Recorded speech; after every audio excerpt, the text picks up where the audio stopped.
بسم اللہ الرحمن الرحیم۔ تمام ناظرین کو روحیل وائس چینل میں دل کی گہرائیوں سے خوش آمدید اور محبتوں بھرا السلام علیکم۔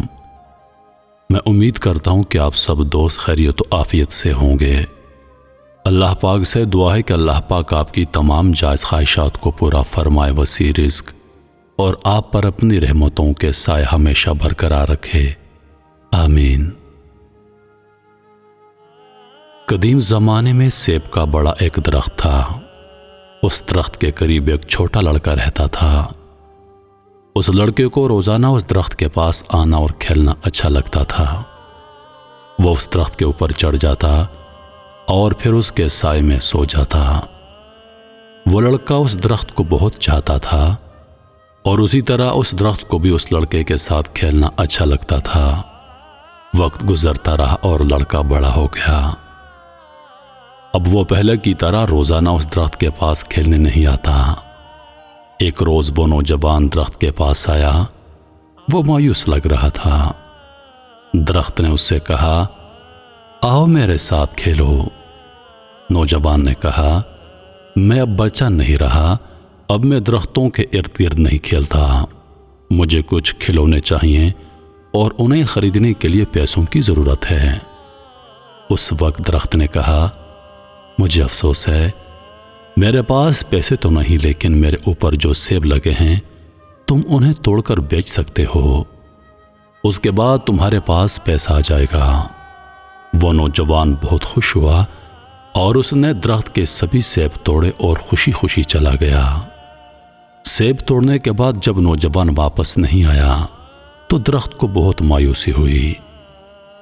ایک دن وہ نوجوان آیا۔ اب وہ جوان ہو چکا تھا۔ درخت بہت خوش ہوا۔ اس نے جوان سے کہا، آؤ میرے ساتھ کھیلو۔ حسب توقع اس نے انکار کر دیا۔ میرے پاس کھیلنے کا وقت نہیں، میرے لیے ضروری ہے کہ میں اپنے کنبے کے لیے کام کروں۔ ہمیں رہنے کے لیے ایک مکان کی ضرورت ہے، کیا آپ میری مدد کر سکتے ہیں؟ درخت نے اس سے کہا، افسوس ہے، لیکن میرے پاس کوئی گھر نہیں، پھر بھی اپنا گھر بنانے کے لیے تم میری ٹہنیاں کاٹ سکتے ہو۔ اس آدمی نے درخت کی ساری ٹہنیاں کاٹ لیں اور خوشی خوشی چلا گیا۔ اسے دیکھ کر درخت خوش تھا، لیکن اس وقت کے بعد آدمی اس کے پاس واپس نہیں لوٹا تو درخت کو پھر سے تنہائی اور مایوسی کا احساس ہونے لگا۔ ایک دن پھر جب دھوپ نکلی ہوئی تھی اور گرمی کافی زیادہ تھی، وہ شخص آیا۔ اسے دیکھ کر درخت خوش ہو گیا اور حسب عادت اس سے کہا، آؤ میرے ساتھ کھیلو۔ آدمی نے کہا، میں اب بڑا ہو گیا ہوں اور چاہتا ہوں کہ سمندر میں سفر کروں تاکہ خوشحال ہو جاؤں، کیا آپ مجھے ایک کشتی دے سکتے ہیں؟ درخت نے کہا، میرے تنے سے اپنی کشتی بنا لو، اس سے تم دور تک کا سفر کر لو گے اور خوشحال ہو جاؤ گے۔ آدمی نے کشتی بنانے کے لیے درخت کا تنا کاٹا اور سمندری سفر کے لیے نکل پڑا اور کافی زمانے تک واپس نہیں لوٹا۔ سالوں بعد وہ شخص آیا۔ درخت نے اس سے کہا، اے میرے بیٹے، مجھے افسوس ہے، لیکن میرے پاس اب تم کو دینے کے لیے کچھ نہیں بچا جو میں تم کو دے سکوں۔ تمہارے لیے ایک سیب بھی نہیں بچا۔ اس آدمی نے کہا، کوئی بات نہیں، میرے پاس اسے کھانے کے لیے دانت نہیں۔ درخت نے کہا، میرا تنا بھی نہیں بچا کہ تم اس پر چڑھ سکو۔ اس نے کہا، اس پر چڑھنے کے لیے اب میری عمر نہیں رہی۔ درخت کی آنکھوں سے آنسو جاری تھے۔ حقیقت میں اب تمہیں کچھ نہیں دے سکتا۔ آخری چیز جو میرے پاس ہے وہ میری جڑیں ہیں۔ اس وقت اس آدمی نے کہا، اب مجھے زیادہ چیزوں کی کوئی ضرورت نہیں، اب مجھے ایک ایسی جگہ چاہیے جہاں پر میں آرام کر سکوں۔ زندگی بھر کام کر کر کے میں تھک چکا ہوں۔ پرانے درخت کی جڑ ٹیک لگانے اور آرام کرنے کے لیے سب سے بہتر جگہ ہے۔ تب درخت نے اس سے کہا، آؤ میرے پاس بیٹھو اور آرام کرو۔ آدمی بیٹھ گیا۔ درخت خوش تھا اور اس کی آنکھوں سے آنسو جاری تھے۔ محترم عزیز دوستو، وہ بچہ آپ خود ہیں اور سیب کا وہ درخت آپ کے والدین ہیں۔ درخت والدین کی طرح ہوتے ہیں۔ جب ہم بچے ہوتے ہیں تو ہمیں ان کے ساتھ کھیلنا اچھا لگتا ہے۔ جب ہم بڑے ہو جاتے ہیں تو ہم انہیں چھوڑ کر چلے جاتے ہیں اور اسی وقت واپس آتے ہیں جب ہمیں ان سے کوئی ضرورت ہوتی ہے۔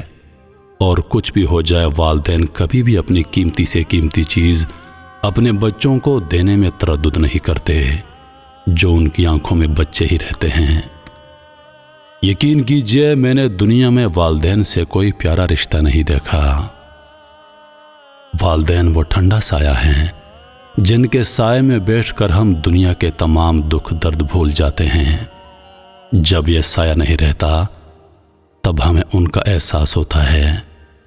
میرے محترم عزیز دوستو، جن کے والدین حیات ہیں ان کی قدر کیجیے، ان کے سائے میں بیٹھیے، ان کے ساتھ وقت گزاریے، ان کے ساتھ حسن سلوک کیجیے، کیونکہ وہ وقت یاد کیجیے جب ہم بچے تھے تو ہمارے والدین نے ہمیں کیسے پال پوس کر بڑا کیا تھا، کیسے خود دھوپ میں کام کر کے ہم کو جوان کیا۔ آج ان کو ہماری ضرورت ہے، ان کی ضروریات کو پورا کیجیے، ان کو وقت دیجیے۔ صرف ضروریات ہی پورا کرنا کافی نہیں ہوتا، ان کے ساتھ وقت بتائیے، ان کو آپ کے وقت کی اشد ضرورت ہے۔ ان کے ساتھ بیٹھیے، ان کے ساتھ گپ شپ کیجیے۔ جب یہ دنیا سے چلے جائیں گے تو اس وقت پچھتاوا ہوگا۔ یقین کیجیے، جب والدین دنیا سے چلے جاتے ہیں تو انسان بہت تنہا رہ جاتا ہے، اور عمر کے آخری حصے میں بھی انسان کو اپنے والدین کی یاد آتی ہے۔ عزیز دوستو، اپنے والدین کی قدر کیجیے۔ انہی لفظوں کے ساتھ میں اجازت چاہوں گا، اس امید کے ساتھ کہ اگلی بار ایک اور ویڈیو لے کر آپ کی خدمت میں حاضر ہوں گا۔ تب تک کے لیے خدا حافظ۔ اللہ پاک آپ سب کا حافظ و نگہبان۔ ہنستے رہیے اور ہمیشہ مسکراتے رہیے۔